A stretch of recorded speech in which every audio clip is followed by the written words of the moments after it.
کیا ہے؟ کوثر لغت کے لحاظ سے یعنی بہت زیادہ خیر، بہت زیادہ خیر، ٹھیک ہے نا؟ زیادہ تر روایات میں یہی ہے کہ کوثر سے مراد نہر کوثر جو جنت میں ہے وہ وہی، ٹھیک ہے بھائی؟ اچھا، اب اپنے یہ بھائی صاحب پھر آ گئے، تو لے کے آتے ہیں اپنے بھائی کو. کیسے ہیں بھائی صاحب؟ خیریت سے ہیں بھائی؟ سر الحمد بتائیں سر کیسے ہیں؟ خیریت سے ہیں؟ ٹھیک ٹھاک ہے؟ الحمدللہ، دعا رمضان سر صحیح آپ جا کی. رہی ہے آپ کی؟ سر الحمدللہ، آپ بتائیں سر کیسے روزے جا رہے ہیں آپ کے؟ الحمدللہ، اللہ تعالیٰ کا احسان ہے، پتہ ہی نہیں چلتا روزوں کا، پتہ ہی نہیں چلتا. اچھا، ہوں، ماشاء اللہ ماشاء اللہ. الحمد. سر تقریباً آج سے نا 2 مہینے پہلے آپ سے بات ہوئی تھی فدق کے حوالے سے، تو کون تھوڑا بھول سر سکتا مجھے ہے 1 منٹ دے، تھوڑا سر میں کچھ کوئی بات بھول کرنا سکتا ہے بھائی؟ چاہتا ہوں. کوئی بھول سکتا ہے؟ ہاں بتاؤ. اللہ خیر ہاں کرے سر. ہاں اچھا سر، اس میں نا میں تھوڑی جسٹیفیکیشن دینا چاہتا ہوں کیونکہ بعد میں نا میں ڈسکنیکٹ ہو گیا تھا. سر ہاں. پہلے مجھے آپ کی بات نہیں سمجھ میں آ رہی تھی، واقعی کچھ ایک کنفیوژن تھی، پر جب آپ دوسری دفعہ مجھے سمجھا رہے تھے تو تقریباً سر 60-50% مجھے سمجھ میں آ گئی تھی بات جو میرا سوال تھا. ہوں. جو میں کہہ رہا تھا کہ جو آیت کے بارے میں بات کر رہا تھا، تو سر بعد میں مجھے یہ کنفیوژن کلیئر ہو گئی تھی آیت کے حوالے سے اچھا. کہ یہ رسول اللہ صلی اللہ علیہ وسلم کی ملکیت ہے. اچھا سر، ہوں. اس کے بعد پھر اہل سنت یہ سوال اٹھاتی ہے کہ پھر ٹھیک ہے رسول اللہ صلی اللہ علیہ وسلم، کیونکہ سر میں آج سیکھنے آیا ہوں سر آپ سے، ہوں. اس دن میں سیکھنے آیا تھا، میں واقعی حق جاننے آیا ہوں ہوں. کہ حق کیا ہے، کیا سنی اس مسئلے پر ٹھیک ہے، شیعہ اس مسئلے پر ٹھیک ہے. ہاں. میں وہ 2 بندہ مہینے نہیں میں ہوں کہ بھائی، جو وہابی اور سلفی. الحمدللہ 2 مہینے لگے ہیں اس کو سمجھ آئی بھائی، ایک، ٹھیک ہے نا؟ نہیں نہیں نہیں نہیں چل، سر نہیں اس نہیں، وقت تو ارے نہیں، نہیں سر، سنے اس تو وقت صحیح. آپ نے، سر اس وقت تو آپ بار اپنے بار آپ. پوچھ رہے تھے نا کہ ہوں ہوں. لیلی جو ہے نر ہے یا مادہ ہے، اور بار بار کہہ رہے کہ مجنون مرد ہے، لیلی نر ہے. آپ پوچھ رہے کہ نہیں لیلی کیسے سر نر ہے؟ میں نے ہر اوکے سیٹرڈے کو جوائن کرنے کی کوشش کی مگر نہیں ہو پایا سر، کسی ریزن اوکے کی وجہ اوکے سے آج ہو اوکے پایا ہوں. اوکے، بسم اللہ اچھا کریں. سر، تو پھر سر اہل سنت یہ کہتی ہے اس حوالے سے کہ ٹھیک ہے رسول اللہ صلی اللہ علیہ وسلم کی ملکیت، سر یہ میں ایکسیپٹ کر چکا ہوں جو آپ نے حوالے دیے تھے نا، ہوں. تو اس پروف کے حوالے سے ٹھیک ہے سر، یہ رسول اللہ صلی اللہ علیہ وسلم کی پراپرٹی ہے. پھر سر یہ اہل سنت یہ کہتے ہیں کہ کیا رسول اللہ جو انبیاء کرام صلی اللہ علیہ وسلم کی وراثت ہوتی ہے مالی، کیا وہ ان کی اولادوں میں ڈسٹریبیوٹ ہوتی ہے سر؟ تو اس پر تھوڑی روشنی ڈالیے گا. ہاں، تو دیکھیں، جب حضرت زہرا سلام اللہ علیہ نے، پہلے تو بات تو یہ ہے کہ رسول اللہ صلی اللہ علیہ وسلم نے اس کو اپنے فدق کو اپنے حیات میں زہرا سلام اللہ علیہ کو اس سے سپرد کیا تھا، ملکیت دی تھی، اور وہاں پہ حضرت زہرا سلام اللہ علیہ کے وہ کلاتے وہ فدق کو چلاتے تھے. لیکن حضرت زہرا سلام اللہ علیہ اس کی ساری آمدنی وقف کی تھی، یعنی سپرد کیا تھا رسول پاک صلی اللہ علیہ وسلم، اور رسول پاک صلی اللہ علیہ وسلم اس فدق کے آمدنی سے فقراء کو، غرباء کو، مسلمین کے لشکر کے خرچے ہوتے تھے، ان کے امور چلانے میں وہ، کیونکہ اس کی آمدنی بہت زیادہ تھی، اس سے وہ چلاتے تھے، اور اس سے اپنے اہل خانہ کا بھی کچھ اگر مدد کرنا چاہتے تھے کرتے تھے.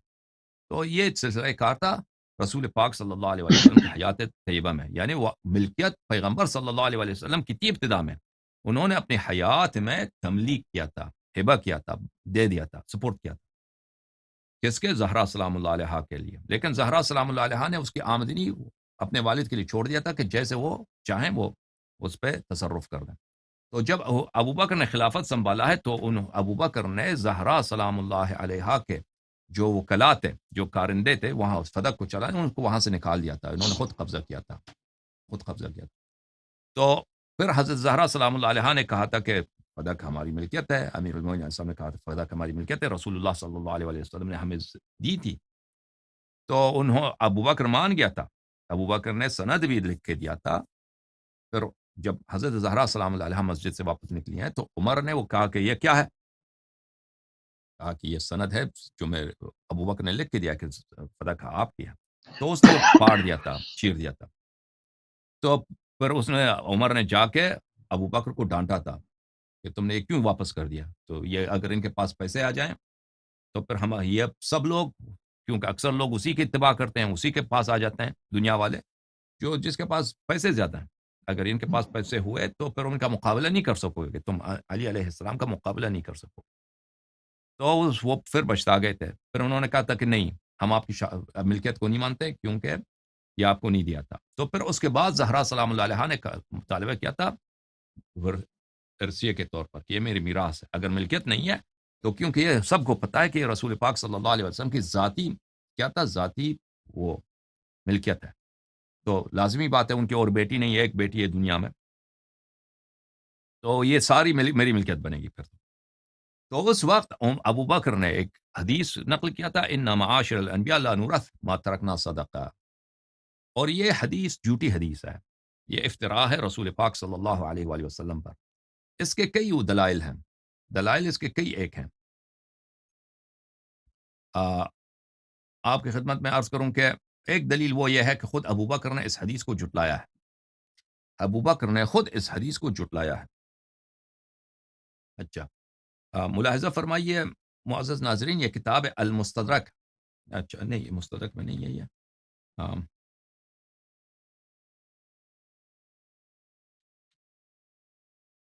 مسند احمد میں ہے، مسند احمد میں آپ کو دکھاؤں گا۔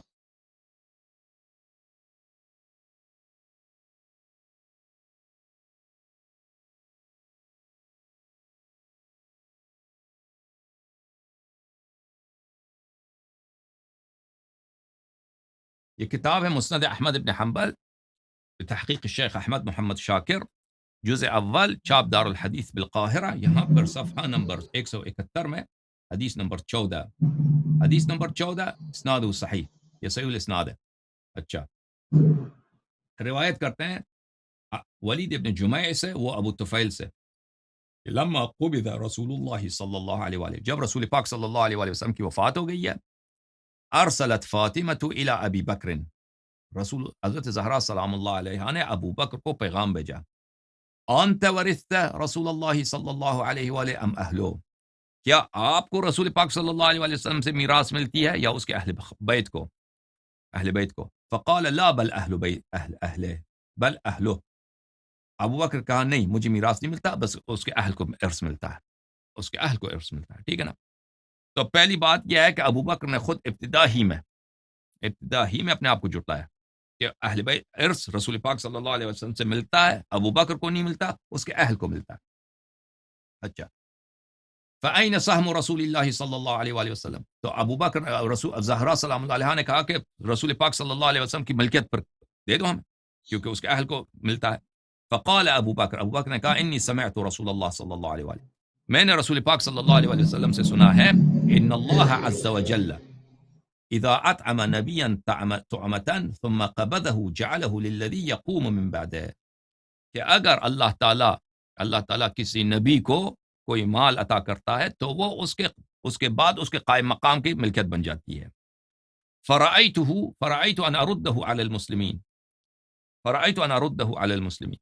تو میرا ارادہ یہ ہے کہ میں نے ارادہ کیا کہ اس کو مسلمانوں کو واپس پلٹا دیتا ہوں، کیونکہ میں نے پیغمبر صلی اللہ علیہ وسلم سے سنا ہے کہ جو ان کی اللہ جو مال پیغمبر کو دے دیتا ہے وہ اس کے بعد کس کو ملتا ہے؟ ارث تو اس کے اہل خانہ کو ملتا ہے، ٹھیک ہے نا؟ لیکن مال کس کو؟ یہ اپنے آپ کو تناقض کر رہا ہے، اس حدیث میں بڑا تناقض ہے کہ اگر اس کے تم اعتراف کرتے ہو کہ رسول پاک صلی اللہ علیہ وسلم کا جو ارث ہے وہ اس کے اہل بیت کو ملتا ہے، تو پھر یہ بات کہ اس کی جو رسول پاک صلی اللہ علیہ وسلم کی جو ملکیت ہے اس کے خلیفے کو ملتا ہے، تمہاری تو خلافت بھی منسوخ نہیں ہے، تو اس دونوں میں بڑا تضاد ہے۔ اگر تم اعتراف کرتے ہو تو دوسری یہ کہاں سے لے کے آ گیا؟ بہرحال اس نے یہ کہہ دیا کہ میں نے ارادہ کیا کہ اس کو مسلمانوں کو واپس پلٹا دوں۔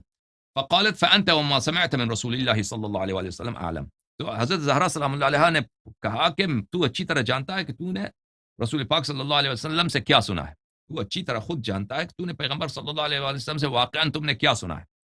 تو جماعت مخالفین وہ کوشش کرتے ہیں اس حدیث کو اس طرح شرح دے دیں کہ بھئی زہرا سلام اللہ علیہ راضی ہو گئی کہ تو نے واقعاً سنا ہے، تو اس کو بہتر جانتا ہے۔ نہیں، اس میں اس طرح ضروری نہیں ہے کہ اس طرح معنی ہو، بلکہ معنی یہ ہے کہ جیسے ہم ابھی ثابت کریں گے، معنی یہ ہے کہ حضرت زہرا سلام اللہ علیہ اس کی بات کو جھٹلا رہی ہیں کہ تم نے یہ پیغمبر سے نہیں سنا ہے، تو اچھی طرح جانتا ہے کہ تو نے واقعاً کیا سنا ہے۔ اس کی دلیل ابھی کچھ دیر میں آئے گا۔ اچھا، یہ کتاب ہے مسند احمد ابن حنبل جزء اول بتحقیق شعیب الارناؤوط، یہ کٹر وہابی لوگ ہیں، سنہ 2001 میں، یہ حدیث نمبر 14، وہی حدیث جو بھی میں ترجمہ کر چکا ہوں، دوبارہ ترجمہ کرنے کی ضرورت نہیں ہے۔ یہاں پہ اسناد حسن، رجال الشیخین غیر الولید ابن جمیع وولید ابن جمیع من رجال مسلم فمن رجال مسلم، کہتے ہیں اس کی سند حسن ہے کیونکہ یہ وہابی ہے، سب اس کے رجال بخاری مسلم ہے سوائے ولید ابن جمیع کے. ولید ابن جمیع من رجال مسلم ہے, تو اس کی سند حسن کیسے بنی؟ پھر یہ حدیث صحیح ہے بشرط مسلم, کیونکہ اس کے سب رجالی بخاری مسلم کے ہیں سوائے ولید ابن جمیع جو بخاری کے نہیں مسلم کیا. تو پھر یہ سند صحیح ہے بشرط مسلم, نہ کہ حسن. بہرحال حسن بھی ہو تو پھر ابھی حدیث صحیح ہے. اچھا, اور وہ کہتا ہے کہ ولید ابن جمیع کی وجہ سے, ولید گرچہ رجال مسلم سے ہے, ولید وفیہ کلام یحطہ عن رتبۃ الصحیح, کیونکہ یہ رجال مسلم میں سے ہے, کیوں اگرچہ یہ رجال مسلم میں سے اس کی کچھ جرح ہے, اس لیے یہ صحیح سے گر کر حسن بن جاتا ہے. لیکن وہ خود بھول جاتا ہے کہ قواعد التحدیث محمد جمال الدین القاسمی نے قواعد التحدیث من فنون مصطلح الحدیث میں جو سنہ 2004 میں چھپی ہے, اس میں فرماتے ہیں تجریح بعد رجال الصحیحین لا یعبأ بہ, کہ صحیح مسلم اور بخاری کے رجال کی جرح اس کی پرواہ نہیں ہوتی, وہ اس کی کوئی ویلیو ہی نہیں ہے ان کے رجال کی اگر کوئی جرح کرے. محتج البخاری ومسلم به من جماعة علم الطعن فيهم من غيرهم محمول على أنه لم يثبت الطعن المؤثر مفسر السبب. اگر بخاری مسلم کے کسی رجل کے کسی راوی کا اگر طعن کیا جائے تو وہ کیا ہوتا ہے, تو وہ اس بات پہ دلالت کرتا ہے کہ وہ طعن مفسر نہیں ہے اور وہ غیر مفسر ہے, لذا اس کی طعن پہ کی پرواہ نہیں. بس حدیث صحیح ہے. شیخ احمد محمد شاکر نے کہا صحیح ہے, شعیب ارناؤت کہتا ہے حسن ہے, لیکن اس کے وہ بھی صحیح ہے, وہ تعصب کی وجہ سے کہتا ہے یہ حسن ہے. مان بھی لے کہ حسن ہے پھر بھی حجت ہے. کہنے کا مقصد یہ ہے کہ انبیاء کی ارث نہیں ہوتی, ابو بکر نے خود اس کو جھٹلایا. ابو بکر نے خود صحیح حدیث میں کہا ہے کہ اس کے اہل خانہ کو ارث ملتا ہے, ٹھیک ہے نا, حضرت زہرا سلام اللہ علیہ کے جواب میں. اچھا, میں آپ کو یہاں پہ اگر کوئی کہہ دے کہ یہاں پہ تو حضرت زہرا سلام اللہ علیہ راضی ہو گئی ہیں, کیونکہ ابو بکر نے کہا کہ میں نے یہ حدیث سنا ہے کہ پیغمبر صلی اللہ علیہ وسلم کے بعد ان کو جب مال ہوتا ہے وہ اس کے جو جانشین ہوتا ہے وہ اس میں جو مرضی کرے. تو انہوں نے کہا کہ آپ انت اعلم وما سمعت, انت وما سمعت اعلم, تو نے جو پیغمبر صلی اللہ علیہ وسلم سے سنا ہے تو اچھی طرح جانتا ہے. تو کیا یہ رضا پہ دلالت کرتی ہے؟ ملاحظہ فرمائے فتح الباری بشرح البخاری تالیف الحافظ ابن حجر, یہاں پر یہ جلد نمبر کون سا ہے؟ سادس, جلد نمبر 6. یہاں پر ملاحظہ فرمائے صفحہ نمبر 202 میں فانت وما سمعت, کہ حضرت زہرا سلام اللہ علیہ نے کہا کہ تو اور جو تو نے سنا ہے تو اچھی طرح جانتا ہے کہ تو نے کیا سنا ہے. لا يدل فلا يعارض ما في الصحيح من صحیح الہجران ولا يدل على الرضا بذلك. یہ اس حدیث کو آپ اس طرح ترجمہ نہ کریں کہ اس سے راضی ہو, اس کہ حضرت زہرا سلام اللہ علیہ راضی ہو گئی ہیں, کیونکہ صحیح حدیث میں یعنی بخاری میں اور مسلم میں صریح ہجران ہے. صریح ہجران کیا ہے؟ حضرت زہرا سلام اللہ علیہ نے صراحتاً بخاری ابو بکر کے ساتھ پھر بات نہیں کی, انہوں نے راضی نہیں ہو گئی اب, ٹھیک ہے نا.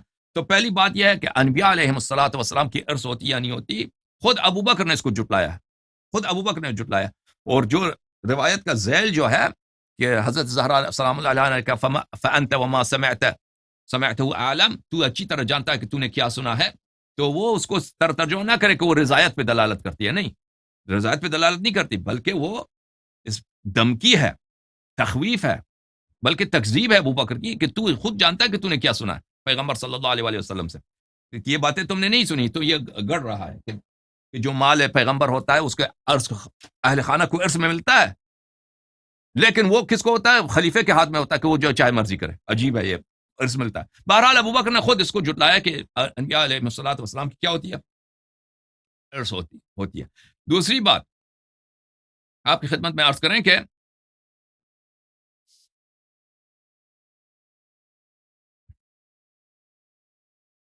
دوسری بات یہ ہے کہ رسول پاک صلی اللہ علیہ وآلہ وسلم نے صحیح حدیث میں فرمایا ہے کہ ان اللہ یغضب لغضبک ویرضى لرضاک. حضرت زہرا سلام اللہ علیہ کے رضا سے اللہ راضی ہوتا ہے, ان کے غضب سے اللہ غضبناک ہوتا ہے.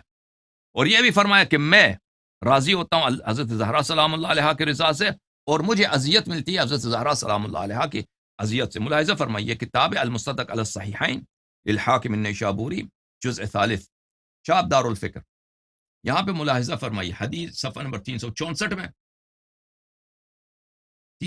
میں حدیث نمبر 4789 میں.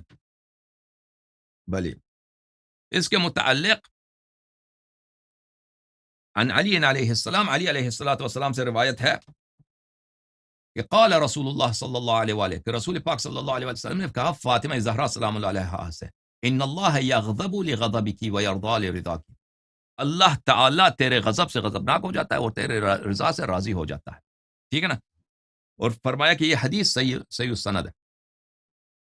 اچھا، اب اللہ آپ کا بھلا کرے، اسی حدیث کو طبرانی نے المعجم الکبیر میں روایت کیا، المعجم الکبیر للطبرانی الجزء الاول، چاپ مکتبۃ ابن تیمیہ، یہاں پہ صفحہ نمبر 108 میں حدیث نمبر 182، عن علی رضی اللہ عنہ قال رسول اللہ صلی اللہ علیہ وآلہ لفاطمہ رضی اللہ عنہ ان اللہ یغضب لغضبک ویرضا لرضاک، اللہ تعالیٰ آپ کے غضب سے غضبناک ہوتا ہے، آپ کی رضا سے راضی ہوتا ہے۔ اچھا، فی ہامش الاصل، جو اصل کتاب ہے مؤلف کا یعنی سلیمان ابن احمد الطبرانی، اس سلیمان نے کہا ہے کہ هذا حدیث صحیح الاسناد، طبرانی نے فرمایا کہ حدیث صحیح الاسناد ہے، وروی من طرق عن علی علیہ السلام، اور یہ کئی طرق سے مروی ہے علی علیہ السلام سے، ورواہ الحادث عن علی وروی مرسلا، حارث نے بھی روایت کی اور مرسل بھی روایت ہوئی ان سے، وهذا الحديث احسن شيء رايته واحسن اصح اسناد قراته، یہ دنیا میں بہترین حدیث ہے اور صحیح ترین سند ہے جو میں نے اپنی زندگی میں دیکھا، اتنا بڑا محدث، یہ بہترین حدیث ہے اور صحیح ترین سند ہے جو میں اس کو لے کے آیا ہوں۔ اچھا، اب جب آپ نے دیکھا کہ یہ اس طرح ہے کہ حضرت زہرا سلام اللہ علیہا کی رضا سے اللہ راضی، ان کے غضب سے اللہ غضبناک، تو ملاحظہ فرمائیے ایک اور حدیث آپ کی خدمت میں پیش کرتے ہیں۔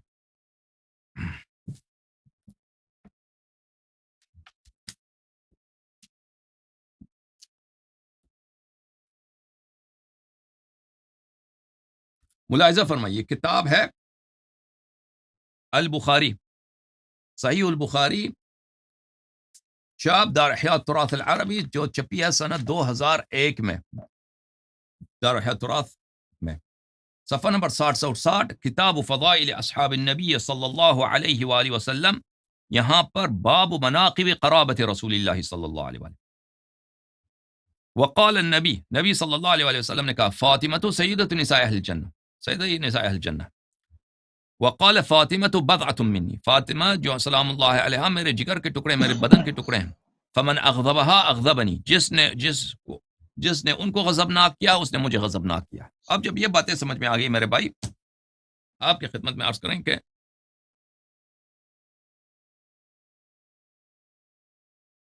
حدیث ملاحظہ فرمائیے کہ یہ حدیث کیوں جھوٹی حدیث ہے۔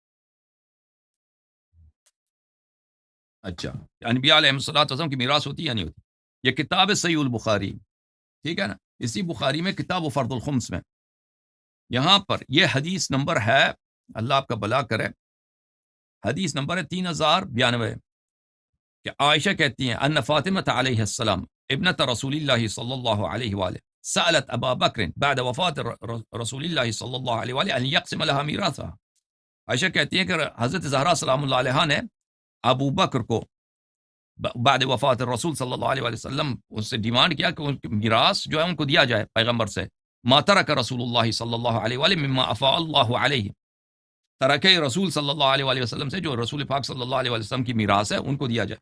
اچھا، فقال لها ابو بکر، ابو بکر نے کہا کہ ابو بکر نے ان کے جواب میں کہا ان رسول اللہ صلی اللہ علیہ وآلہ قال لا نورث ما ترکنا صدقہ، رسول اللہ صلی اللہ علیہ وسلم نے تو یہ کہا ہے کہ ہماری میراث نہیں ہوتی ہے، ہم جو چھوڑتے ہیں وہ صدقہ ہوا کرتا ہے، ما ترکنا صدقۃ، ہمارا ترکہ صدقہ ہوتا ہے۔ فغضبت ابو بکر نے کہا، ابو بکر نے کیا کہا، خوب دیکھ لیجئے، زہرا سلام اللہ علیہا نے اپنے میراث طلب کیا، ابو بکر نے کہا کہ رسول پاک صلی اللہ علیہ وسلم نے کیا کہا ہے، انہوں نے کہا ہے لا نورث ما ترکنا صدقہ، ہماری تو میراث نہیں ہوتی، جو ہم چھوڑتے ہیں وہ صدقہ ہوا کرتا ہے، صدقہ ہوا کرتا ہے، ٹھیک ہے نا۔ فغضبت، تو حضرت زہرا فغضبت کون؟ فاطمہ بنت رسول اللہ صلی اللہ علیہ وآلہ، فحجرت ابا بکر، بس حضرت زہرا سلام اللہ علیہا غضبناک ہو گئی ہیں ابو بکر پر، اور انہوں نے ابو بکر سے بات کرنا چھوڑ دیے، حتی توفیت، جبکہ ان کی فلم تزل مہاجرتہ، پھر وہ ہمیشہ کبھی ابو بکر سے بات نہیں کی، ہمیشہ ان سے کٹی رہی ہیں، حتی توفیت، جب تک ان کی وفات ہوئی۔ تو جو ہی ابو بکر نے یہ حدیث نقل کی ہے، حضرت زہرا سلام اللہ علیہا غضبناک ہو گئی. تو حضرت زہرا سلام اللہ علیہا کی غضب جو ہے اللہ کی غضب ہے، رسول صلی اللہ علیہ وسلم کی غضب ہے. جو ہی ابو بکر نے یہ حدیث نقل کیا، ان معاشر الانبیاء لا نورث ما ترکنا صدقہ، زہرا سلام اللہ علیہا غضبناک ہو گئی ہیں، رسول صلی اللہ علیہ وسلم غضبناک ہو گئے، اللہ غضبناک ہو گئے. اور اگر یہ سر حق بات ہوتی ہے، اگر حق بات ہوتی ہے تو اللہ اور رسول غضبناک نہیں ہوتے. تو یہ بہترین دلیل ہے کہ ابو بکر نے جھوٹ بولا تھا، ابو بکر نے غلط بات کی تھی، ابو بکر غلط بات کی تھی. اگر یہ واقعا صحیح حدیث ہوتا تو حضرت زہرا سلام اللہ علیہا غضبناک، کیونکہ وہ سیدہ نساء اہل الجنہ، ان کی غضب اللہ کی غضب، رسول بے صلی شک اللہ علیہ وسلم کی غضب ہے. ٹھیک ہے نا؟ تو جب اللہ کا غضب ہے تو اس کا مطلب یہی ہے کہ حدیث افطرا ہے. یہ حدیث افطرا ہے نبی صلی اللہ علیہ وسلم پر، اور وہ یہ حدیث سچی نہیں ہے. اس کی دوسری وجہ کیا ہے؟ اس کی وجہ یہ ہے کہ حضرت زہرا سلام اللہ علیہا سیدۃ النساء اہل الجنہ ہے، اور رسول پاک صلی اللہ علیہ وسلم نے ان کو بتایا بھی کہ آپ میرے بعد سب سے پہلے میرے اہل خانہ سے جو میرے ساتھ ملحق ہو، یعنی بہت جلدی وفات ہو جائیں گی، وہ آپ ہیں مجھ سے ملحق ہو جائیں گے. تو ان کو پتہ ہے کہ دنیا میں میرے زیادہ دیر نہیں رہنا. ویسے بھی اہل بیت علیہ السلام وَيُطْعِمُونَ الطَّعَامَ عَلَى حُبِّهِ مِسْكِينًا وَيَتِيمًا وَأَسِيرًا إِنَّمَا نُطْعِمُكُمْ لِوَجْهِ اللَّهِ لَا نُرِيدُ مِنكُمْ جَزَاءً وَلَا شُكُورًا. وہ ایسے لوگ تو ہیں نہیں کہ دنیا کے واسطے، دنیا کے پیچھے دنیا دار لوگ جیسے ہم لوگ ہیں، دنیا کے واسطے ہم حرام حلال کا پرواہ نہ ہو. سیدہ نساء اہل الجنہ کو حرام حلال حرام کا پرواہ ہے. اگر ابو بکر نے واقعا رسول پاک صلی اللہ علیہ وسلم کی میراث نہیں ہے، یہ مسلمانوں کا حق ہے، یہ مسلمانوں کا حق ہے، کیوں صدقہ فقیر وغیرہ ان کا حق ہے. تو حضرت زہرا سلام اللہ علیہا وہ مسلمانوں کے حق پہ قبضہ کرنے لگی ہیں. تو ابو بکر نے ارشاد کیا ہے، ان کی ہدایت کیا کہ بھائی یہاں پہ تو آپ حرام کھائیں گی، یہ تو آپ کا حق نہیں بنتا کیونکہ آپ کا میراث ہی نہیں ہے. تو حضرت زہرا سلام اللہ علیہا کو شکریہ ادا کرنا چاہیے تھا، شکریہ ادا کرنا چاہیے تھا، اور کہ تھینک یو کہ یہاں پہ تو مثلا اگر ایک شخص مجھے یہاں پہ پانی پلا دے، پانی میں شراب ڈال کر کے مجھے دے دے، ٹھیک ہے نا، یا زہر ہو اس میں اس کو پینے لگا. ایک شخص کہہ دے کہ نہ پیو بھائی، اس میں شراب ہے یا اس میں زہر ہے، تو میں اس کو کہوں گا بہت شکریہ آپ کا، آپ نے تم مجھے گناہ سے بچایا، مجھے موت سے بچایا. تو حضرت زہرا سلام اللہ علیہا کو تو اگر حرام سے بچ گئی ہیں تو ان کو شکریہ ادا کرنا چاہیے. لیکن بالعکس وہ ناراض ہیں، غضبناک ہیں، کیونکہ وہ ابو بکر کو کذاب سمجھتی ہیں، وإلا اور کوئی وجہ نہیں ان کو کذاب سمجھنے کا. اچھا، اس کے علاوہ آپ کی خدمت میں عرض کریں کہ کیوں یہ حدیث جھوٹی ہے. اگلی دلیل یہ حدیث جھوٹی کیوں ہے کہ دیکھیں اللہ تعالیٰ کا فرمان ہے، اللہ تعالیٰ کا فرمان ہے قرآن مجید فرقان حمید میں کہ یا ایھا الذین آمنوا قوا انفسکم واہلیکم نارا وقودها الناس والحجارہ. سورہ تحریم میں اللہ تعالیٰ کا ارشاد ہے یا ایھا الذین آمنوا، اے ایمان والو اپنے آپ کو جہنم سے بچاؤ، اپنے آپ کو جہنم سے بچاؤ،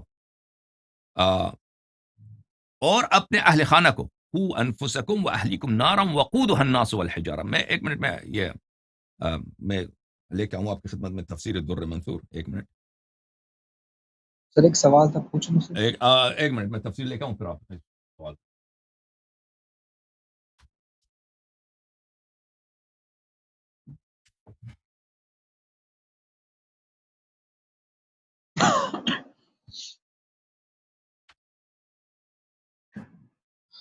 پوچھیں بھائی کیا سوال ہے. اچھا سر، جو یہ آپ کہہ رہے ہیں کہ حضرت ابوبکر رضی اللہ تعالیٰ عنہ جو حدیث ہے وہ جھوٹی ہے سر، تو سر یہ حدیث جو اصول کافی میں نہیں ہے کہ ان العلماء ورثۃ الانبیاء، سر یہ اس سے میچ وہ نہیں ہوتی سر؟ وہ امت کے لیے بھائی، وہ امت کے لیے. پیغمبر سے اچھا علماء کو پیسے نہیں ملے نا، پیغمبر سے علماء کو صرف احادیث سنت ملی ہے. پیغمبر سے ان کے بچوں کی بات نہیں ہو رہی ہے، ان کے بچوں کی بات نہیں ہو رہی.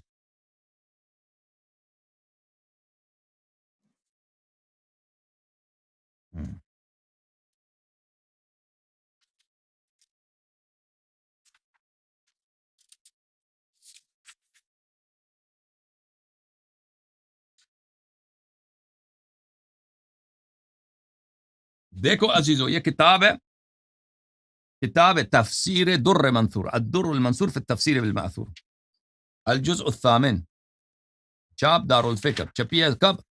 سنت 2009 میں، بیروت لبنان میں. یہاں پہ ملاحظہ فرمائیے سورہ تحریم آیت یہ ہے، اعوذ باللہ من الشیطان الرجیم، یا ایھا الذین آمنوا قو، اے ایمان والو، قو بچاؤ، انفسکم اپنے آپ کو، و اہلیکم اور اپنے اہل کو، ٹھیک ہے نا، اپنے آپ کو بچاؤ اور اپنے اہل کو بچاؤ.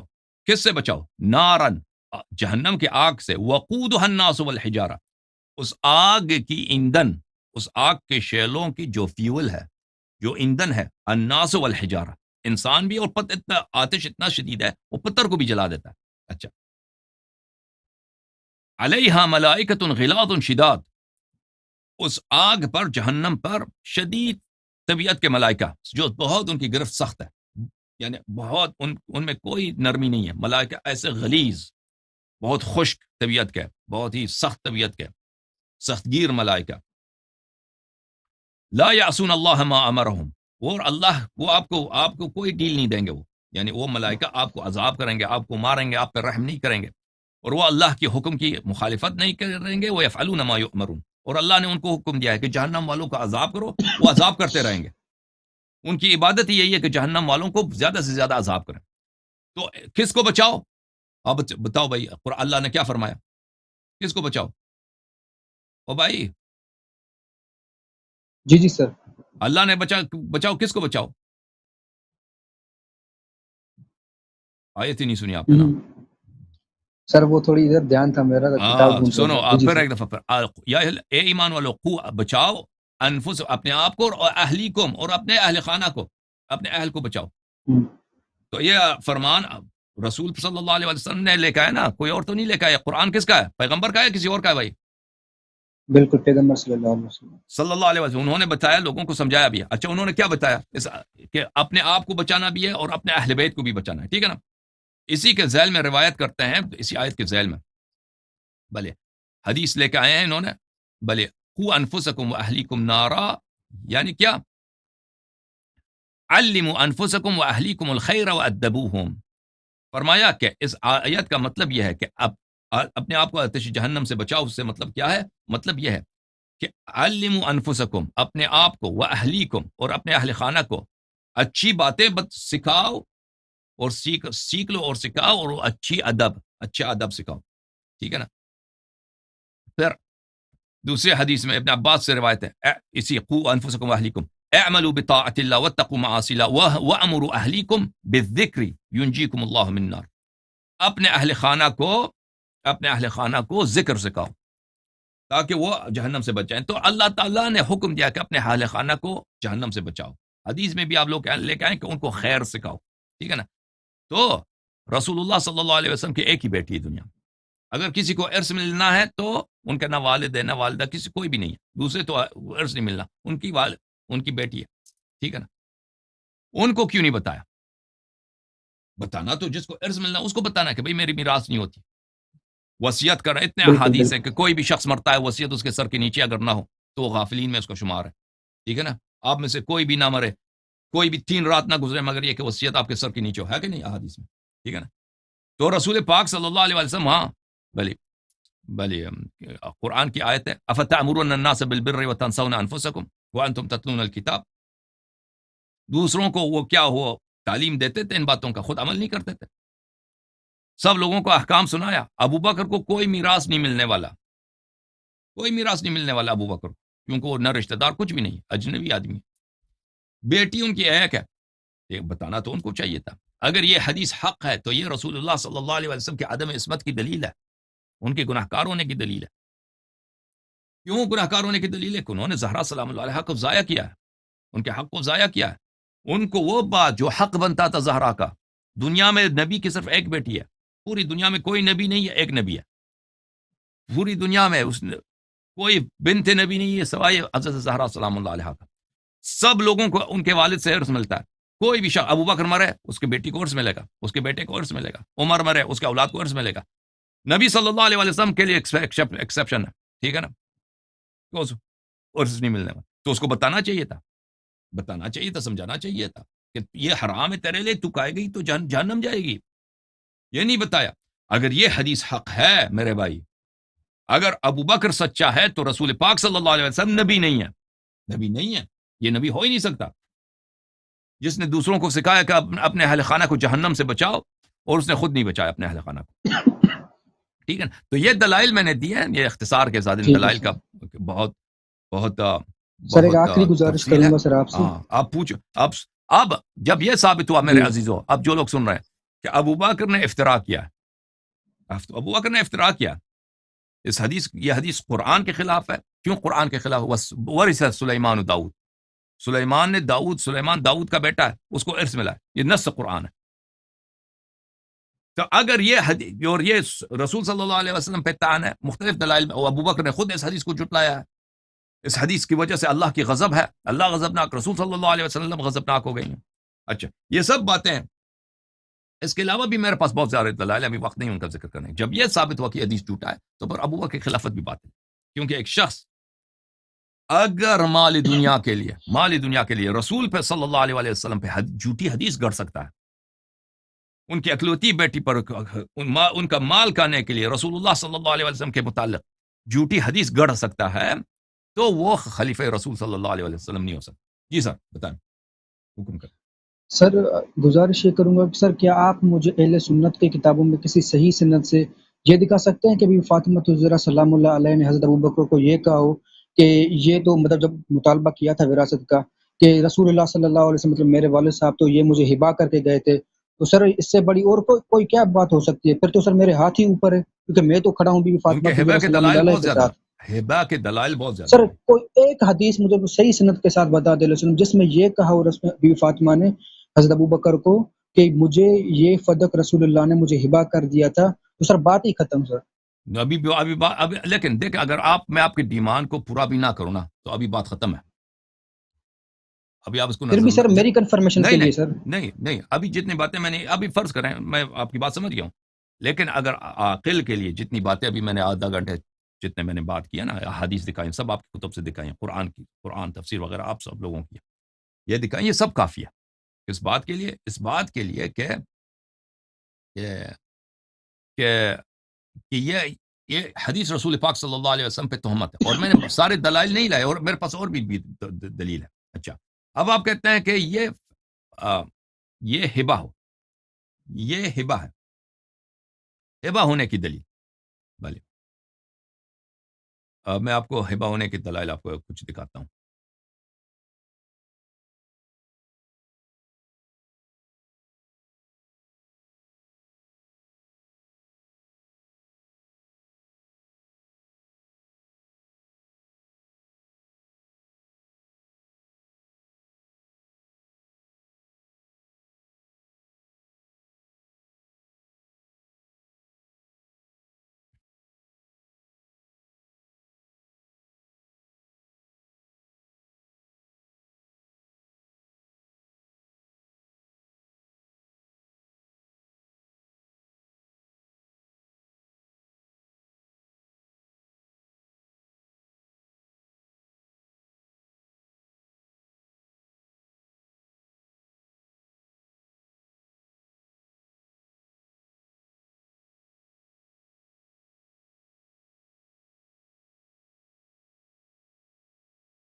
ایک منٹ میں آپ لے کر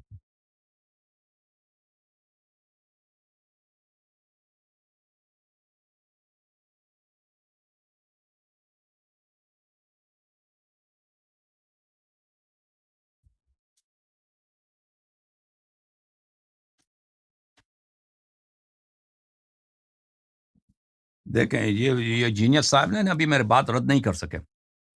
جتنا میں نے ابھی ثابت کیا نا کہ فدا، ابھی میری باتوں سے کیا ثابت ہوا؟ میری باتوں سے ثابت ہوا کہ فدا کا غصب کیا گیا ہے، حضرت زہرا سلام اللہ علیہ پہ ظلم کیا گیا ہے، نبی کریم صلی اللہ علیہ وسلم پہ جھوٹ، مال دنیا کے لیے، جیفئی دنیا کے لیے جھوٹی حدیث گڑی گئی ہے. ان باتوں کو یہ رد نہیں کر سکے. یہ کہتے ہیں کہ ہمیں دکھاؤ کہ فدا ہبہ تھا، دکھا دیتے ہیں.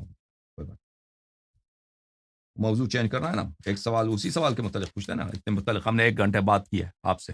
جینیس آدمی ایک شخص جب آپ سے 30-35 منٹ بات کرتا ہے تو اس کو رد نہیں کر سکتے، کم از کم مان لو بھائی آپ نے صحیح کہا ہے.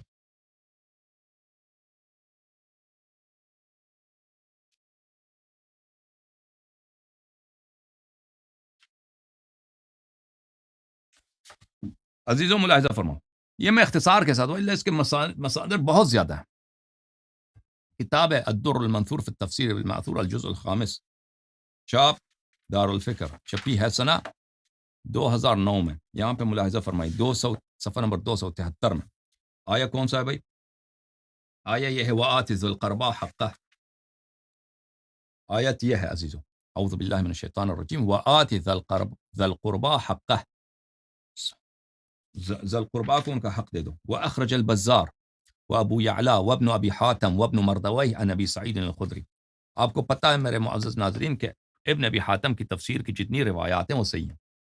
ابن ابی حاتم نے خود اپنے کتاب کے مقدمے میں تفسیر ابن ابی حاتم میں، اس میں انہوں نے ذمہ لیا ہے کہ میں جتنی احادیث لاؤں گا یہ سب کے سب صحیح ہیں. اچھا، انہوں نے روایت کی ابو سعید خدری سے رضی اللہ تعالی عنہ سے، لما نزلت هذه الآیہ، یہ جب آیہ نازل ہوئی، وآت ذی القربى حقہ، کہ ذی القربہ کو ان کا حق دے دو. دعا رسول اللہ صلی اللہ علیہ وآلہ وسلم فاطمہ فاعطاها فدک. رسول اللہ صلی اللہ علیہ وآلہ وسلم نے فاطمہ سلام اللہ علیہا کو بلایا اور ان کو فدک دیا، ان کو فدک تملیک کیا. اچھا، اگلے صفحے پر وأخرج ابن مردوی عن ابن عباس، ابن مردوی نے ابن عباس سے بھی روایت کی، لما نزلت، یہ آیت جب نازل ہوئی، وآت ذی القربى حقہ فاقطع رسول اللہ صلی اللہ علیہ وآلہ وسلم فاطمہ فدک.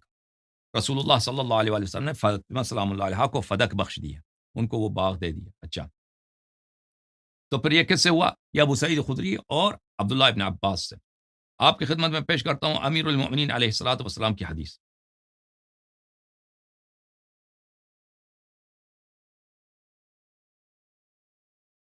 یہ سب مخالفین کے کتب میں سے ہیں. یہ کتاب ہے المحلہ لابن حزم الجزء التاسع، چاپ ادارہ المنیریہ. یہاں پر اس کتاب میں میرے معزز ناظرین آپ کو لے کے چلتے ہیں صفحہ نمبر 415 میں. اس کے مصادر بہت زیادہ ہیں، میں آپ اختصار کے ساتھ کچھ مصادر آپ کو دکھاتا ہوں.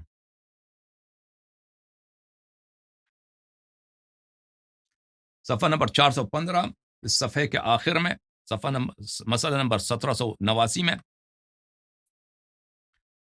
بلے سعید ابن مسیب وعن عمرو بن سلیم الزرقي عن سعيد بن المسيب مثل هذا، وروي عن علي بن ابی طالب رضی اللہ عنہ.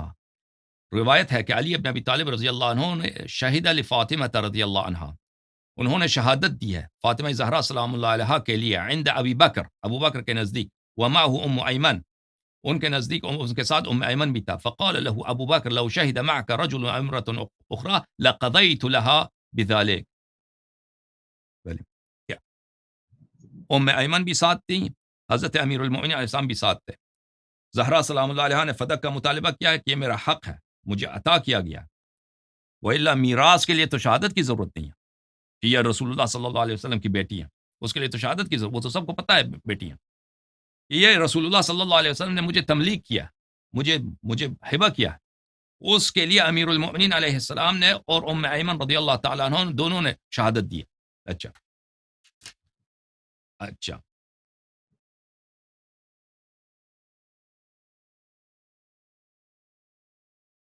یہ کتاب ہے کتاب الاوائل ابی ہلال العسکری، تحقیق محمد سید الوکیل، چاپ یہ بھی مخالفین کی کتاب ہے، چاپ سنہ 1987، بلی دار البشیر للثقافہ. یہاں پہ اس کتاب کی چاپ ہے. یہاں پہ آپ کو صفحہ نمبر 258 لے کے چلتے ہیں. کتاب الاوائل صفحہ نمبر 258 میں، اول من رد فدکن عمر بن عبد العزیز، صفحہ نمبر 258، جس شخص نے سب سے پہلے فدک کو واپس کیا، بنی ہاشم کو فدک واپس کیا، عمر بن عبد العزیز سنہ 100. اس کی خلافت شروع ہوئی سنہ 99 میں، اس کی خلافت ختم ہوئی سنہ 101 میں. اب فرض کریں سنہ 100 میں اس نے واپس کیا. اچھا، بلی وہاں پہ روایت کیا، اخبرنا ابو احمد الجوہری عن محمد بن زکریا عن ابن عائشہ وعن ابیہ عن عمہ شہد علی وام ایمن عند ابی بکر ان النبی صلی اللہ علیہ وآلہ وسلم وہب فدکا لفاطمہ. بلی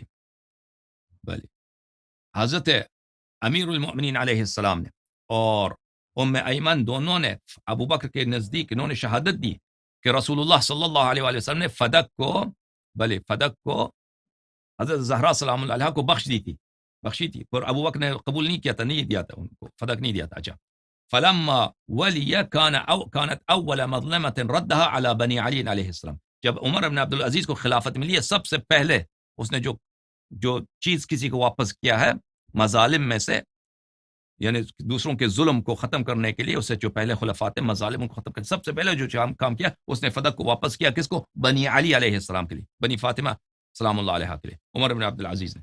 اچھا، اللہ آپ کا بھلا کرے. یہ تو بہت ساری کتب میں ہے. سر اسی پہ ایک سوال تھوڑا ذہن میں آ رہا ہے. سن لو ابھی، سن لو. ایک سوال کیا نا، کیا فدق کو بخشا تھا رسول پاک صلی اللہ علیہ وسلم نے. اچھا، وہ جو میں نے تفسیر ابن ابی حاتم سے دکھایا نا، تفسیر ابن ابی حاتم میں موجود ہے، وہ روایت صحیح ہے. الملل والنحل للشہرستانی، چاپ دار الکتب العلمیہ، سنہ 1992 میں کتاب چھپی ہے. یہاں پہ میں آپ کو دکھاتا ہوں میرے معزز بھائی، یہ سب جلد نمبر 1 ہے. یہاں پہ آپ کو لے کے چلتے ہیں صفحہ نمبر 13.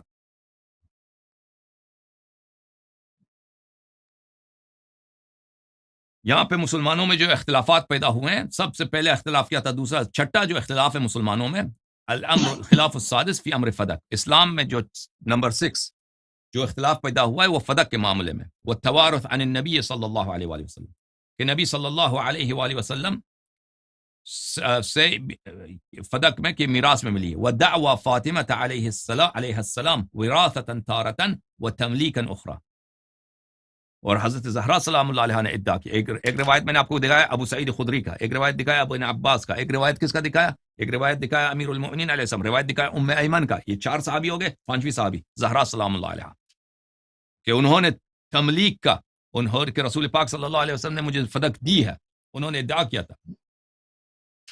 کیا سوال کر رہے تھے؟ پوچھے. اچھا سر، سوال میں یہ کہہ رہا تھا کہ اگر انہوں نے اتنی شہادت دی تھی کہ یہ بی بی فاطمہ زہرا سلام اللہ علیہ کو یہ تو ہبا کر دیا تھا، پھر تو سر صحابیوں کو اٹھنا چاہیے کہ حضرت ابوبکر کے خلاف تو آپ تو یہ ناحق کر رہے ہیں بی بی فاطمہ زہرا سلام اللہ علیہ کے خلاف.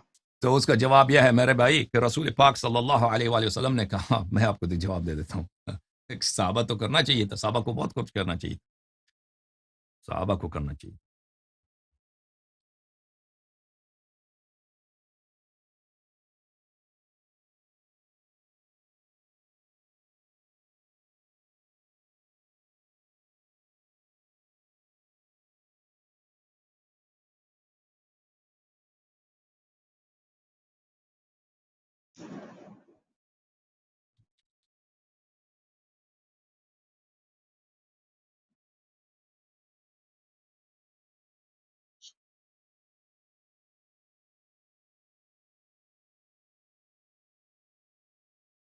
ایک منٹ میں کتاب لے کے آتا ہوں، بلکہ کتاب PDF دکھاتے ہیں.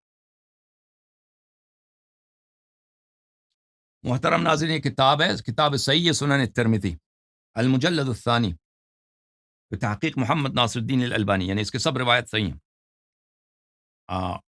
چھپی ہے ریاض میں سنہ 2000 میں. یہاں پہ اس کتاب میں آپ کو لے کے چلتے ہیں میرے معزز ناظرین، صفحہ نمبر 465.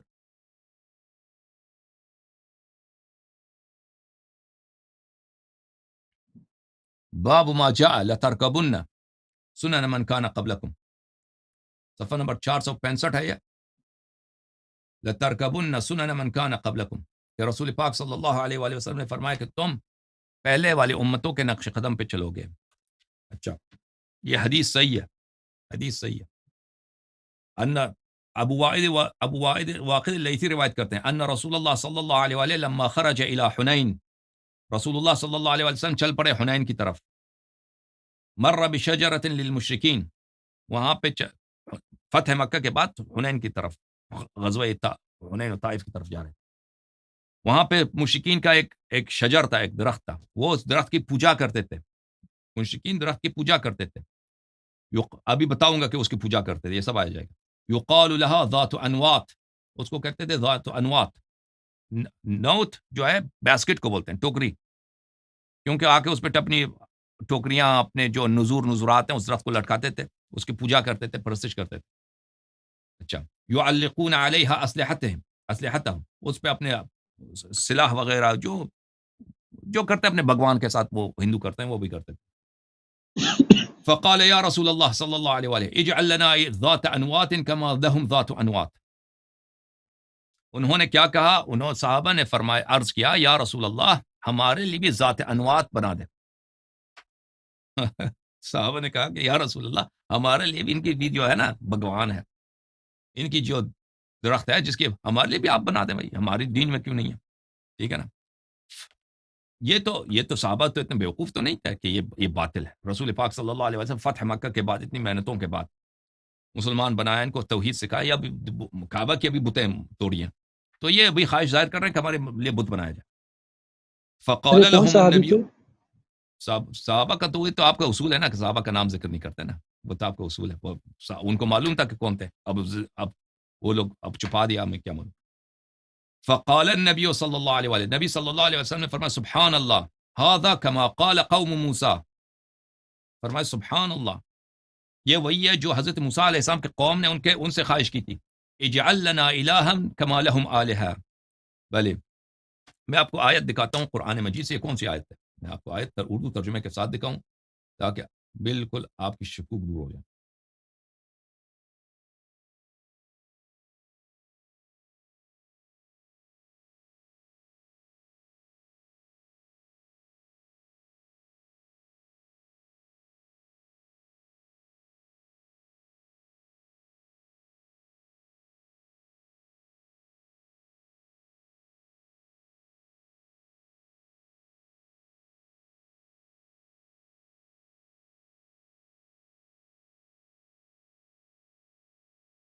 آیت یہ ہے میرے معزز ناظرین، وجاوزنا ببنی اسرائیل البحر فاتوا على قوم يعكفون على اصنام لهم. بنی اسرائیل کے ساتھ وہ حضرت موسیٰ علیہ السلام کو معجزہ تھا نا، آپ کو پتہ ہے کہ سمندر کو 12 راستے بنا دیے سمندر میں، پتہ آپ کو؟ ہاں، پانی شق کیا تھا حضرت موسیٰ علیہ السلام. ہاں، معجزہ تھا یا نہیں تھا بھائی؟ جی جی سر، جی جی. کرتب تھا یا معجزہ تھا؟ معجزہ تھا نا. بہت عجیب معجزہ ہے کہ سمندر جو ہے کیا ہو معجزہ جائے، تھا. شق ہو جائے، اور 12 راستے، ایک بھی راستہ نہیں، 12 راستے 12 قبائل کے لیے کہ وہ وہاں سے نکل جائے. تو وہ جو ہی سمندر سے واپس آئے، انہوں نے دیکھا ابھی قوم دیکھو کتنی بدبخت قوم ہے، ابھی سمندر سے باہر اتنا معجزہ، اب وہاں سمندر سے نکلے بھی تو کیا دیکھا انہوں نے کہ فرعون غرق ہو گیا نا، اس زمانے کا جو سب سے بڑا سپر پاور تھا، جو مسلمانوں پہ ظلم کرتا تھا، ان کے بچوں کو ذبح کرتا تھا، ان کو سب کو غلام بنایا تھا، وہ بھی غرق ہو گیا، ڈوب گیا. یہ پتہ ہے آپ کو؟ او بھائی پتہ ہے نہیں پتہ؟ جی جی جینیس بھائی. اچھا، فاتوا علی جی جی قوم، سر، آواز نہیں آ رہی؟ ہاں سمندر سے آ گئے تو وہ آگے کہاں پر؟ ایک قوم کے پاس آ گئے، یعکفون علی اصنام لهم، وہ اپنے بتوں کی پرستش کر رہے تھے. جب بتوں کے پرستش کر رہے تھے تو قالوا یا موسیٰ اجعل لنا آلہہ، تو انہوں نے کیا کہا، اے موسیٰ ہمارے لیے بت بنا دیجئے، اے موسیٰ ہمارے لیے بت بنا دیجئے جس طرح ان کے پاس بت ہیں، جس طرح ان کے پاس بت ہیں. قال انکم قوم تجہلون، فرمایا کہ تم بڑے جاہل قوم ہو.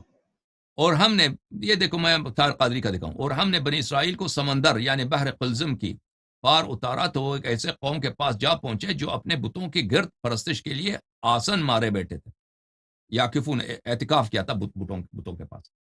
بنی اسرائیل کے لوگ کہنے لگے اے موسیٰ ہمارے لیے بھی یہ ایسا ہی معبود بنا دیں جس سے کہ ان کے معبود ہیں. موسیٰ علیہ السلام نے کہا تم یقیناً بڑے جاہل لوگ، ٹھیک ہے نا. تو اب سنن ترمذی کی طرف واپس آتے ہیں. رسول پاک صلی اللہ علیہ وسلم نے کہا کہ یہی بات تو بنی اسرائیل نے موسیٰ سے کہا تھا، اجعل لنا الہا کما لهم آلہہ والذی نفسی بیدہ لترکبن سنت من کان قبلکم. اللہ کی قسم تم پرانی امتوں کے نقش قدم پہ چلو گے. دیکھو میرے بھائی، میں اب یہ حدیث تو آپ نے دیکھا، حدیث صحیح بھی ہے. صحابہ کی حالت آپ کو پتہ ہے کہ ان کی کیا سچویشن ہے. یہ کتاب ہے تحفۃ الاحوذی شرح جامع الترمذی، جزء الاول، چاپ بیت الافکار الدولیہ.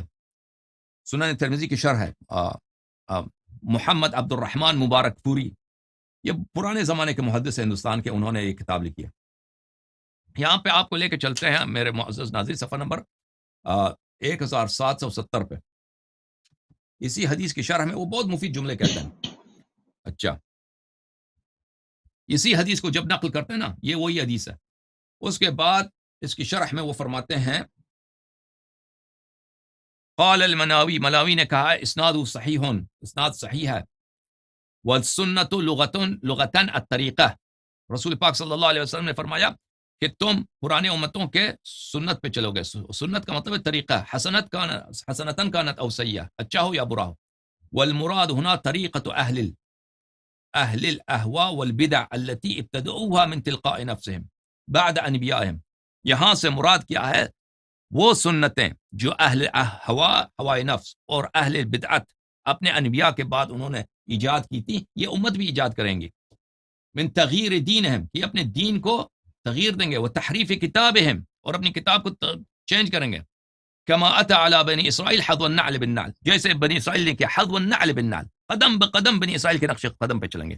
تو سوال آپ کا یہ ہے کہ جب رسول پاک صلی اللہ علیہ وسلم نے فدق کو زہرا سلام اللہ علیہا کو دیا، ٹھیک ہے نا، ہبہ کیا ہے، صحابہ نے شہادت بھی دیا، تو عمر ابو بکر نے نہیں مانا، تو بقیہ صحابہ نے کیوں ساتھ نہیں دیا؟ تو میرے بھائی یہ وہی صحابت ہوتے ہیں نا جن کے متعلق وہ رسول پاک صلی اللہ علیہ وسلم کی زندگی میں وہ کہہ رہے ہیں ہمارے لیے بت بناؤ، ہمارے لیے بت بناؤ. رسول پاک صلی اللہ علیہ وسلم نے کہا کہ تم وہی جو حضرت موسیٰ علیہ السلام کے صحابہ نے معجزات دے کر، بھائی چھوٹی بات نہیں ہے. بنی اسرائیل حضرت موسیٰ علیہ السلام کے آنے سے پہلے کافر نہیں تھے. بنی اسرائیل حضرت موسیٰ علیہ السلام کے آنے سے پہلے سب دین حضرت ابراہیم علیہ السلام پہ تھے، سب حضرت یعقوب علیہ السلام کے اولاد ہیں، یہ سب سید ہیں بھائی، یہ سب پیغمبر زادہ ہیں، انبیاء انہی کے نسل سے. ان لوگوں نے معجزات دے کر اور ان پہ حضرت موسیٰ علیہ السلام نے احسان کیا، ان کو غلامی سے نجات دیا. ایک بت خانے کے سامنے سے گزر رہے ہیں، کہتے ہیں ہمارے لیے بت بناؤ. صحابہ نے بھی یہی کیا، اور رسول پاک صلی اللہ علیہ وسلم نے فرمایا کہ تم بھی انہی کے نقش قدم پہ چلو گے. صحابہ ہی سے کہا، ٹھیک ہے نا. اور آپ کے عالم نے کیا کہا کہ بنی اسرائیل کی سنت پہ چلیں گے. بنی اسرائیل کی سنت کیا ہے؟ اب بدعت اور ہوا کے طریقے، ابھی میں نے آپ کو دکھایا، بدعت اور ہوا کے طریقے اور تغییر الدین اور تحریف کتاب. سبحان اللہ. اور پھر اس کے بعد کہا کہ انہی کے نقش قدم منہ بمنہ چلیں گے، قدم بقدم چلیں گے. تو آپ کو کیا ہے؟ جیسے بھلے حضرت موسیٰ علیہ الصلوۃ والسلام کے جب کوہ طور پہ گئے تھے، بنی اسرائیل جو ہیں انہوں نے کیا کیا تھا؟ وہ بچڑے کی عبادت شروع کی. وہ صحابہ کہاں تھے؟ وہ صحابہ ہی تو تھے بچڑے کی عبادت کر رہے تھے. وہ کون تھے؟ اور صحابہ ہی تھے، وہ بچڑے کی عبادت کر رہے تھے. اور رسول پاک صلی اللہ علیہ وسلم نے فرمایا کہ انہی کے نقش قدم پہ چلیں گے، ٹھیک ہے نا. تو یہ حق و باطل کا معیار صحابہ کا فعل نہیں ہوتا. صحابہ کوئی معصوم نہیں ہے. صحابہ کے متعلق رسول پاک صلی اللہ علیہ وسلم نے حجت تمام کیا، بتایا ہے کہ یہ وہی ہے. نبی صلی اللہ علیہ وسلم کے صحابہ میں اور حضرت موسیٰ علیہ السلام کے صحابہ میں کوئی فرق ہی نہیں، کوئی فرق ہی نہیں ہے. بار بار کہا تتبعن سنن من کان قبلکم شبرا بشبرا او ذراعا بذراع. سب صحابہ کے لیے وہ حضرت موسیٰ علیہ السلام کے سب صحابہ بھی اسی طرح نہیں تھا نا. حضرت موسیٰ علیہ السلام کے سب صحابہ اس طرح نہیں تھے کہ سب صحابہ نے کہا کہ ہمارے لیے اب انہوں نے بچڑے کی، لیکن اکثریت نے بچڑے کی پرستش کیا. اکثریت نے، بہت کم تھے جو دین حق پہ رہے. حالانکہ بچڑے کا کوئی فائدہ نہیں ہوتا. بچڑا سب کو معلوم ہے، بچڑا جو ہے، گایا جو ہے وہ بھی سونے کا بنا ہوا، سب کو پتہ ہے کہ گایا جو ہے یہ مذاق ہے، یہ خدا نہیں ہے، یہ سب کو پتہ ہے. لیکن وہ ضد میں لگے ہیں کہ حضرت موسیٰ حضرت ہارون علیہ السلام کی ضد کرنی، اس کا کوئی فائدہ ہی نہیں ہے. مالی دنیا کا تو فائدہ ہے. اب اتنا مال ہے فدق، اگر وہ خزانے میں آ جائے، ٹریجری میں آ جائے نا، تو سب کو تو ملے گا، سب کو ملے گا. ہم سب کی ملکیت ہے. اگر صرف زہرا سلام اللہ علیہا کی ہو تو اس کی اپنی ملکیت ہے، وہ پتہ نہیں کس کو دیں گے، کس کو دیں گی، کس کو نہیں دیں گی، ٹھیک ہے نا. تو اگر اس میں تم مالی منفعت بھی ہے تو یہ تو واضح بات ہے کہ لوگ اگر دنیا داری کریں تو اس میں کیا عجب ہے. جب اس وقت صحابہ نے کہا تھا رسول پاک صلی اللہ علیہ وسلم سے کہ ہمارے لیے بھی ذات انوات بنا دو، ہمارے لیے بھی کیا بنا دو، ہمارے لیے بھی ایک بت بنا دو یہاں پہ. تو اس بت کی پوجا میں تو کوئی فائدہ ہے نہیں. وہ سب کو پتہ ہے اس کا کوئی فائدہ ہی نہیں. عربوں کو بھی پتہ تھا کہ اس کا کوئی فائدہ ہی نہیں، لیکن اس کی خواہش کر رہے ہیں. وہ کس لیے خواہش؟ مذاق اڑانے کے لیے، اور کوئی وجہ ہی نہیں ہے. اور کوئی وجہ ہی نہیں ہے، صرف تنگ کرنے کے لیے، مزاحیت کرنے کے لیے، مذاق اڑانے کے لیے. نہیں کہ واقعی یہ سمجھتے تھے کہ بت کی پوجا میں کوئی فائدہ ہے.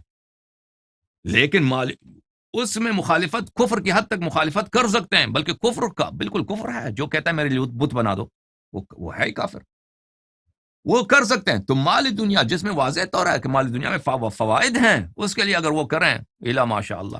دنیا میں کتنے کہ بائی کا حق کہا جاتا ہے، مثلا 2-3 بائی مل جاتے ہیں، ایک بائی کا حق کہا جاتے ہیں. اتنا زیادہ ہوتا ہے کہ بے حساب. ٹھیک ہے نا. مالی دنیا کے لیے دنیا لوگ خدا کو بھی بھول جاتے ہیں, پیغمبر کو بھی بھول جاتے ہیں, شریعت کو بھی بھول جاتے ہیں صلی اللہ علیہ وسلم. اوکے بھائی, آپ کے سوالات کا جواب دے دیے میں نے. اب آپ شیعہ ہو جاؤ, ٹھیک ہے سر. اب بات ختم ہے. جینیس بھائی, ہاں اب نہیں کہنا سمجھ نہیں آئی. ہاں اب نہیں جو ہے سر, نا, سمجھ آ گئی یہ اب بات. وہ اساسی سے باطل ہو گیا. یہ فدق کا مسئلہ ایسا ہے نا, ایسا تلوار ہے فدق. فدق ایسا تلوار ہے خلفاء کے سر پر, ابو بکر عمر کے سر پر, کہ وہ ایسا مارتا ہے نا کہ 2 ٹکڑے کر دیتا ہے فدق. جو شخص بھی سن لے فدق کی داستان کو کہ انہوں نے کیسے ظلم کیا ہے بی بی سلام اللہ علیہ پر, دنیا کے لیے, رسول صلی اللہ علیہ وسلم کی اکلوتی بیٹی پر. تو یہ حجت ہے. اب تم جان لو کہ تم حق کے ساتھ ہو گئے, یا اللہ پوچھے گا, دنیا چلی جائے گی, وہ قیامت کا دن آنے والا سر ہے, میں قبر بی بی حق ہے. فاطمہ سلام اللہ علیہ کے ساتھ کھڑا ہوں. ہاں, تو ان کے ظالمین جن سے بی بی سلام اللہ علیہ نے کبھی بات نہیں کی, کبھی ان کی تعریف نہیں کرنا, کبھی ان کو احترام نہیں کرنا, جنہوں نے ان پہ ظلم سر کیا میں ہے. تو کہتا ہوں اہل بیت کے دشمنوں پہ لعنت. بے علی مدد, زندہ باد, خدا حافظ میرے بھائی, یا علی مدد بولو, خدا حافظ میرے بھائی, خدا حافظ, یا علی مدد. سر وہ یا تو ہم علی مدد, کہتے یا ہیں. علی مدد. خدا تھینک حافظ. یو, خدا حافظ, زندہ باد. بیوی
خدا لعنت کر ظالم. صلی اللہ علیکم یا اہل بیت, وسيعلم الذين ظلموا آل محمد أي منقلب ينقلبون. اللهم صل على محمد وآل محمد وعجل الفرج. اللهم صل على محمد. اللهم عجل لوليك الفرج. اللهم عجل لوليك الفرج.